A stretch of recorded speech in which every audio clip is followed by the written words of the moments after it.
Chapter 1.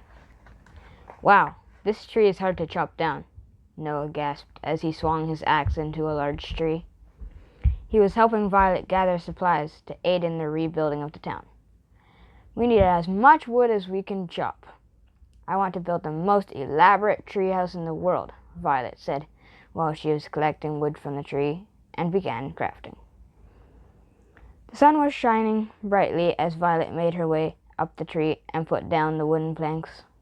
Since the town was freed of Daniel and his army of griefers, there was a flurry of rebuilding and rejoicing.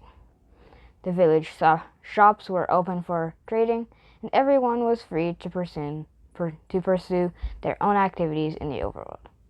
Explorers set out exploring, farmers grew crops, and alchemists made potions. The overworld was back to normal. The only enemies that the townspeople had to fight now were hostile mobs that struck in the night. There was an air of happiness in the town. Everyone smiled, relieved that they could live as they pleased. Violet placed more wooden planks in the tree high above the town. She looked out at the water. Once we're done building, we should go underneath the water and see if there is an ocean monument with treasure, Violet said, and Noah agreed. Hannah, Violet's friend, who was an expert alchemist, climbed up the ladder towards Violet. Violet, Hannah called, do you need any help? Will you grab some wooden planks? Violet asked. She placed a wide plank, creating a base for the house. I was also wondering if you'd like to explore the ocean biome with me when I'm done building. I bet you have a potion of water breathing. That sounds fun, Hannah replied with enthusiasm as she handed another wooden plank to Violet. It's so nice to live in such a calm world. I was exhausted from living in terror when Daniel and his army were in the town. Violet smiled. But as she stood on the wooden planks, her smile disappeared. The sky grew dark, and it began to rain. Violet was suspicious. That's odd. It's raining, Violet said as she climbed down to the ground. Zombies! Noah shouted. A cluster of zombies advanced into the center of the village. Noah dashed towards the village with his enchanted diamond sword. Why is this happening? Hannah questioned. There's no time to wonder why. We have to help Noah, Violet replied, and the two hurried towards their friend. Although there was no time to question why the attack was happening, Violet had to admit that she felt like that there was something more sinister at play than a naturally generated zombie attack. The sudden rain and the zombie attack came the day after the town's iron golem was destroyed. The town still hadn't figured out who had demolished the golem, and without any protection from the golem, they were being attacked by the menacing creatures of the night. The zombies tore the doors off the village library and the butcher shop. Violet struck a zombie with a sword, but it had already attacked a villager, transforming it into a zombie villager. Help!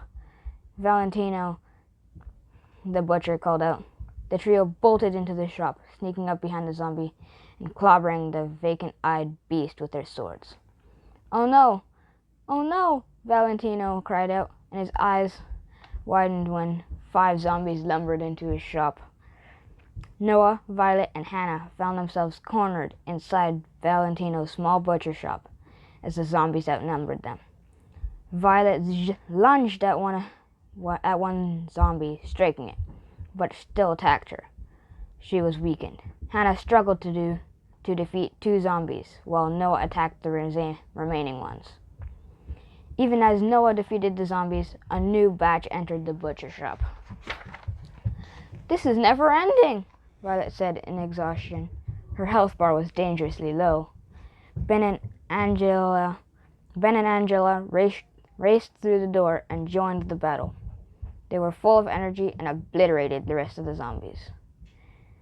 The rain was still falling, while in the distance more zombies spawned and followed the grassy path into the heart of the village. The group tried to stop the invasion, but zombies attacked the villagers, and one by one, shopkeepers, librarians, and a preacher were transformed into zombie villagers, making the battle even more challenging. Hannah splashed potions on the zombie villagers in an attempt to save them and turn them back into peaceful villagers. An army of zombies marched into the town.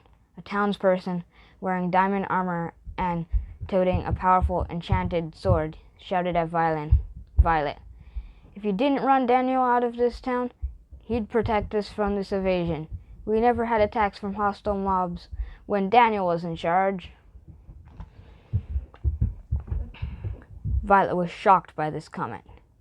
She knew that she had saved the town from Daniel and didn't realize any inhabitants actually liked having Daniel around. Were there townspeople who actually sided with the evil Daniel? As Violet battled more zombies, the sun came out. The bright solar rays destroyed the zombies. "We're safe," Noah exclaimed. "Not really," Ben said in a shaky voice. Look! Look!" An ender dragon swept through the sky. "See?" the diamond armor town person called out. "This is awful! You ruined our town." "Ruined the town?" "I saved your village from a tyrannical leader," Violet asserted defensively. "Take this," Hannah said as she handed a potion of strength to Violet. Then Hannah stood in front of the townsperson and shouted, "Violet saved this town. I'd rather battle mobs and get to live the life I want than live under the laws of a cruel leader. But the ender dragon is flying over our town. Our lives are ruined and our town will be destroyed," the harassing town person called out. "I'll bet your friend Daniel is behind this attack," Violet replied, and swiftly shot an arrow at the beast that flew through the sunny sky. "He's not my friend. I just like being protected," said the townsperson, who also took out his bow and arrow and shot at the ender dragon. "This isn't going to be an easy battle, but we'll win it together. And Daniel wasn't protecting you. He was controlling you," Violet stated while she shot more arrows, striking the powerful black dragon with purple eyes. The ender dragon's purple health bar remained strong. The gang shot arrows, but its health didn't diminish. "Once we defeat this dragon, we have to find out who summoned it," Noah exclaimed as he shot an arrow. "I think you mean if we defeat the ender dragon. This dragon seems to have a super powerful energy supply," cautioned Violet. She wasn't sure they'd win this battle until she saw a slew of townspeople emerge from their homes, dressed in armor. In unison, they unleashed a deluge of arrows at the scaly dragon. The dragon swooped down, striking the group, but the townspeople had huddled together to avoid the attack. But it didn't save them. "This is all your fault," the townsperson wearing diamond armor called out. Violet struck the beast with an arrow. Ben threw snowballs. A fisherman ran towards the dragon, hitting it with a fishing rod. Yet the dragon still had enough energy to lunge at the group. It was an endless battle. "We can do it," Violet said breathlessly.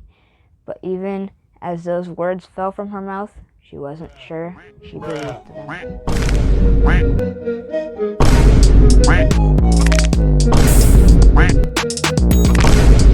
them.